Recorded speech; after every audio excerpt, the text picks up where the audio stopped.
Hi there, Nathalie with you today with a new process video for Citrus Twist Kits. And first of all, happy National Scrapbooking Day. Today is a day to celebrate documenting, and I think we have prepared a few challenges that are gonna fill you there with lots of inspiration.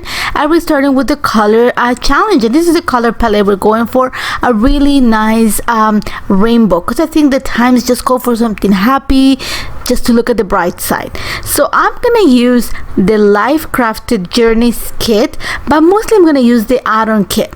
So what I have done ahead of time is gone ahead and cut one. This is one of the subscriber cut files. You can also find it in the shop, but it's free for the subscribers, and it's the home with the big geo tag in the middle.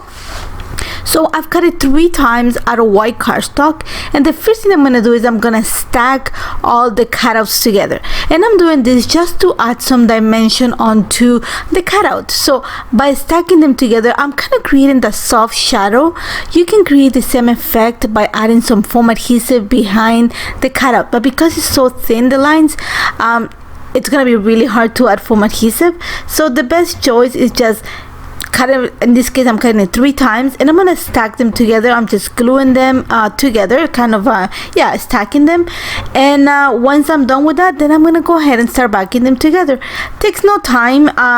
If there's a little bit of movement, it's okay. It's just gonna add to the character of the layout.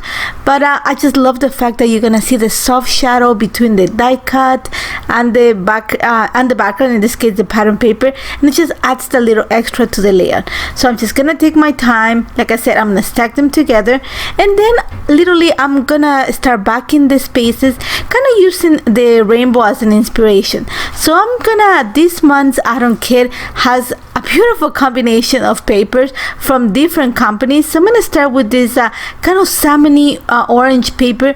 There's the B side from one of the Picnic in the Park papers from Miami Tangerine. Now to get the yellow paper, I'm pulling this, it's the Let's Fly Away paper from Vicky Booten. I love that that yellow. Then to get to the teal, I'm actually gonna use this paper, also is from the Vicky Booten collection, and I love that teal. And I couldn't find the blue. You see the little star in the center is that shade of blue. So I'm gonna pull out that paper from the Life Crafted kit. It has this beautiful paper, so I'm gonna pull the paper from there to back my picture. So all I'm gonna do is like straight backing. So you're gonna see that I'm gonna flip the cutout just to put it on the back side, add some glue to the back of the letters, and I'm using actually a glue pen, which makes it easier just to run the glue just on those little die cut lines. And after that, I'm just gonna literally cut a piece of paper to kind of, I'm guesstimating the space that I'm backing, and then I'm gonna glue it onto the die cut, and then I just cut any excess paper. I don't want anything to be showing from the outline of the die cut.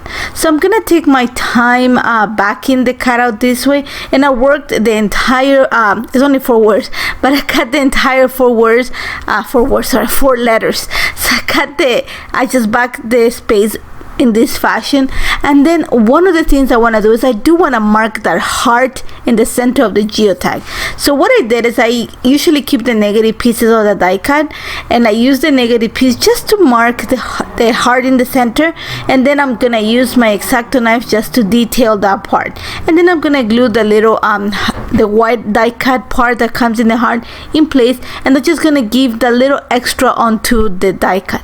I'm gonna set it aside for a little bit, and then my idea is just to emphasize the color that we're working with. And like I said, this is a color palette challenge. I'm actually gonna add some mixed media, and you're gonna see there's a picture of my baby, and he loves to sleep, especially these days when everybody's home.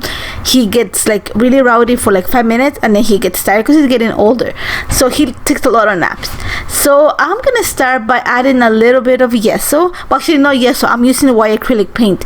Works pretty much the same way, and I'm using a foundation paper from Vicky Booten. This is really heavy cardstock, so it's gonna hold the mixed media really nice without that much buckling. So all I'm doing is adding a little bit of white paint to the center of the page, kind of prepping the area to make sure that there's not that much twisting of the paper when I add the water. And you're gonna see that I started with a little silicone brush, and that just gives me those big strokes and coverage. And then I'm gonna go with a small brush, and the paint, that's just gonna feather the edges and kind of soften any imperfection that I might have applied with the spatula or the brush. Now that I have that, and I set it aside to dry, but now that it's ready, I'm actually gonna bring the cutout and the picture, pretty much set them in the paper the way it's gonna sit, and then mark the little corners with a pencil. That's just gonna give me an idea of how much space I have to add my mixed media and where everything is gonna sit, because I want to pretty much color block the colors to the background, so that they have the same watercolor effect on the background as the same color that I have on the letters. So I'm gonna start with the orange. In this case, I'm using liquid watercolor from Pinkfresh Studio, and this is all available in the Citrus Twist Kit shop. And I'm using a little bit of clementine and bubblegum, and when I mix them together, and one of the keys here is I'm using a piece of acrylic, and just clear acrylic on top of my background, so that I can catch the right color. So that's, if you can have a piece of plastic or packaging, work that way, put it on top of your white, of the area that you're gonna work on, and then you get a true color. And all I'm gonna do is I'm gonna literally add a little bit of the pigment or the watercolor, and then just spread it with a piece of plastic. I want enough watercolor on the background to cover the edge. Think of it, a little rectangle that forms the edge, and then just have a little bit peeking from behind it. I don't want to cover the page. Always start small, it's easier to add mixed media than to take away, especially watercolor. So I'm just gonna start, you're gonna see that I'm gonna bring the die cut every so often, just to make sure that I have enough coverage. And like I said, I want to add enough mixed media to the background that it actually covers the edge, and a little bit of it shows up behind the die cut. So I have my orange in place. I'm gonna add some splatters. I'm gonna clean my acrylic, and then I'm gonna work on the other extreme of the word. So I'm gonna go to the letter E, just so that I avoid not cross-contaminating, but I don't want to create brown. I want to have the colors defined. So for that, I'm gonna go to the extreme. So I'm gonna go to the E, and I'm gonna work with blue. Now the shade of blue that it's here, because I'm using the paper, it has a tinge of gray. So to darken the color, and I'm using this is sapphire, and I add a little bit of licorice. These are the colors of the liquid the liquid watercolor from Pinkfresh Studio, and that just kind of darkens the blue, kind of gives it that smoky feel. And again, I'm adding some water. You're gonna see that I don't add that much water, but enough to dilute the pigment. And then when I put it on my paper, I pretty much spread it, so there's not gonna be that much buckling anyways. And I want really like a soft color. I don't mind, you see the little splotches and different tones, I don't mind. That actually is gonna add character. You're gonna see in a bit. And I'm gonna set it aside to dry until I clean everything, and then I'm gonna come in with the yellow. Now the yellow in the Vicky Boutin collection is kind of a mustard tone. So to get to that tone, I'm gonna mix a little bit of the yellow one is Sunshine with a little bit of espresso, and you're gonna see that it takes that kind of brownish tone, but when I add water, it's gonna water it down and gonna get to the perfect shade of yellow. Again, yellow is one of those colors, is really bright, so add a lot of water to dilute the pigment. And then I'm just gonna stretch it again onto my paper using the acrylic sheet that I have, but I'm gonna make sure that I make it a little bit bigger, just because I have the geotag shape in it. So I gotta make sure, like I said, I'm working the watercolor so that it covers the area behind the die cut, plus it peeks from behind the letters. Once I have the yellow, I'm gonna work on the teal, and for that I already have aquamarine, and I'm bring a little bit of the sapphire that I have on my palette. I mix it together, same idea. I'm gonna add it in the space between the yellow and the blue, and then I'm gonna stretch it a little bit towards the top of the page, because I know that's where my picture is gonna sit. Again, just a little bit. I want little peaks of the color to come from behind the picture. Now it's done. I'm gonna set it aside to dry, and then I'm gonna come back. One thing I'm gonna do is I'm gonna back the picture of my baby, and this paper is from the Hey Hello collection from Jane Hadfield. It's included on the add-on kit, but it has that shade of teal, and I really want to kind of color block this layout. So I'm gonna make sure that I back the picture with that paper. I'm gonna add a little bit of foam adhesive behind it, and then I'm gonna glue it kind of in a soft slant. I don't want it to be straight. I want to be in a little bit of a soft slant. And then I'm gonna add foam adhesive. I'm gonna say a thicker foam adhesive to the letters, to the cutter of the letters, because I want them to stand out, kind of pop from the page. Once I have that in place, I'm actually gonna complete my title, and this is where I knew the title in my brain, and I wanted to do it with the really thin alphas that come in the Life Kit and the Journeys Kit, but it was too much. So the title is gonna be "Home is Where the Dog Sleeps," because literally my dog, I think, is slept in every single place in our apartment besides the kitchen counter and my computer. Everywhere else he's found a way, either we have carried him or he has climbed himself. So literally we are in his home right now. That's the way he sees it, I think.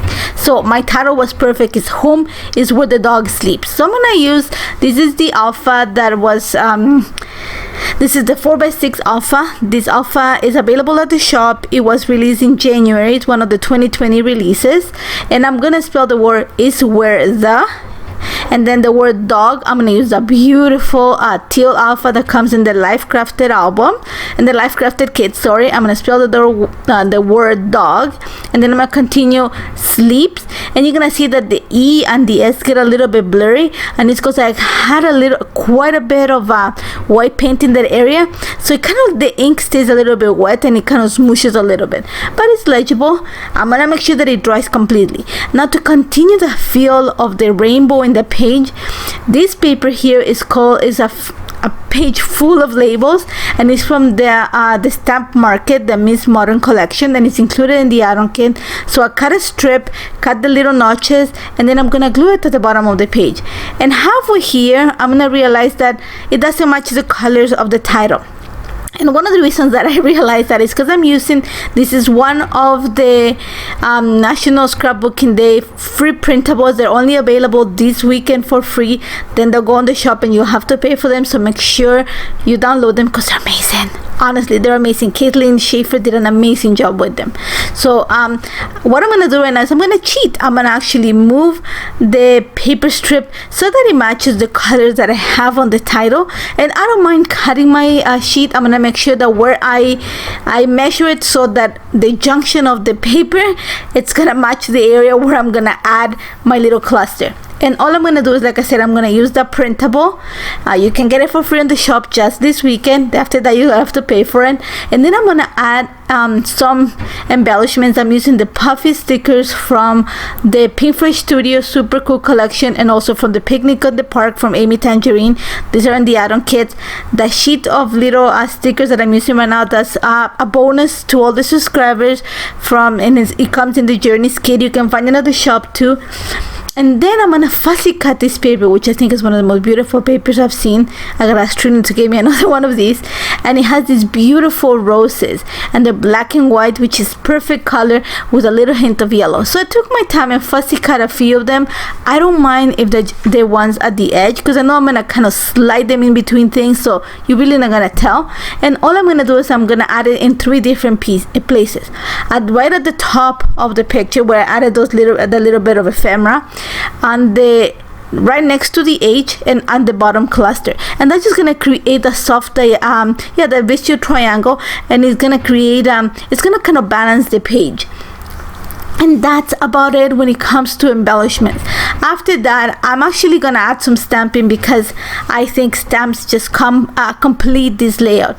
And I'm using the Conversation Starters Volume 4, the one that was just released last month. And then I'm gonna add sentiments like grateful heart or grateful for you. There's another one that says just this, love this. I think one I'm gonna stamp again in each one of the clusters. I'm gonna add some of the sentiments there, and I'm gonna do like a first stamping and then a second, third generation. But what I mean by that is I stamp once, and then I just kind of repeat the stamping until the ink runs out. And then I'm gonna add 2 of the stamps right under, because I have all that space underneath the baby's picture. So I'm gonna add some stamping there, and then I'm gonna bring some enamel dots. There's a set of enamel dots that comes in the kit, and also I have some enamel dots from a couple months ago. They're both from the Stamp Market, because I got 2 of the kits that were so beautiful. So I just saved the enamel dots, and I'm just gonna again color block them on my page. I love how this turned out. It was so much fun to put together. I hope you try. Don't forget to join in the challenge. You can find all the details in the Citrus Twist Kits Facebook page, the friends page. I cannot wait to see what you create, and make sure you check the kits.